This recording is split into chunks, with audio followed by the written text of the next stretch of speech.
Hi friends, welcome to my channel. ప్రపంచ వ్యాపార రంగంలో రాణిస్తున్న వ్యక్తుల్లో ప్రముఖ ఈ-కామర్స్ సంస్థ అమెజాన్ వ్యవస్థాపకుడు జెఫ్ బెజోస్ ఒకరు. సంస్థను అభివృద్ధి పదంలో నడిపించడంలో ఆయన పాత్ర కీలకమైనది.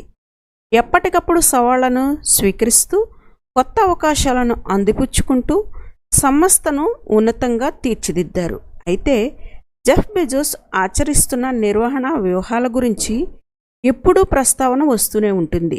ఇందులో ఒకటి, ప్రతి సమావేశంలోనూ ఒక ఖాళీ కుర్చీని ఉంచడం. ఇంతకీ ఆయన ఎందుకు అలా చేసేవారో తెలుసా? ఒక ఖాళీ కుర్చీ ఉంచడం అనేది కస్టమర్లను గుర్తు చేస్తుంది. ప్రతి మీటింగ్లోనూ కస్టమర్లను పరిగణలోనికి తెచ్చుకొని నిర్ణయాలు తీసుకోవాలని సూచిస్తుందట.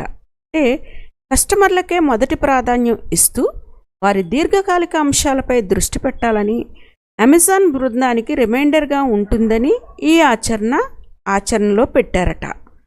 అయితే బయట వ్యక్తులు చూసేందుకు విచిత్రంగా అనిపించినప్పటికీ దీని ప్రభావం ఎక్కువగానే ఉంటుందట. తక్కువ మందితో మీటింగ్స్ ఏర్పాటు చేయడం వల్ల చర్చలు బాగా జరుగుతాయని, మంచి ఫలితాలు వస్తాయని భావిస్తారట. ఎక్కువ మందితో మీటింగ్ ఏర్పాటు చేయడం వలన మీటింగ్లో సంభాషణలకే సమయం సరిపోతుందని, అందువలననే కేవలం 6 నుంచి 8 మందితోనే మీటింగ్స్ ఏర్పాటు చేస్తారని చెప్తారు. మేనేజ్మెంట్ మీటింగ్లో పవర్ పాయింట్ ప్రజెంటేషన్ను జెఫ్ బెజోస్ నిషేధించారు. సమావేశాల్లో పాల్గొనేవారు కేవలం బుల్లెట్ పాయింట్ ఫార్మాట్లో లేదా మామూలుగా సమాచారాన్ని తీసుకురావాల్సి ఉంటుంది.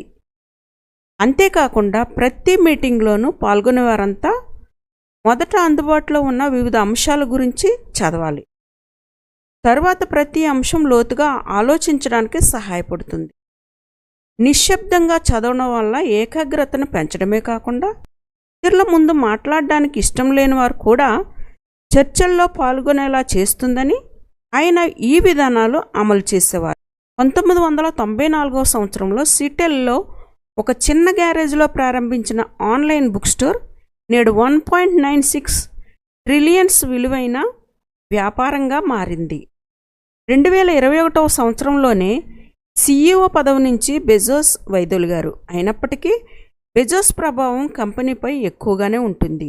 అమెజాన్లో తన యాజమాన్య వాటా 41% ఉంటుంది.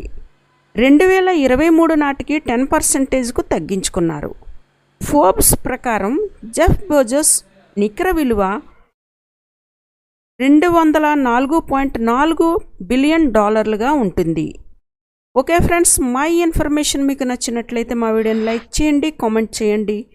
మరింత కొత్త సమాచారం కోసం మా ఛానల్ను సబ్స్క్రైబ్ చేయండి.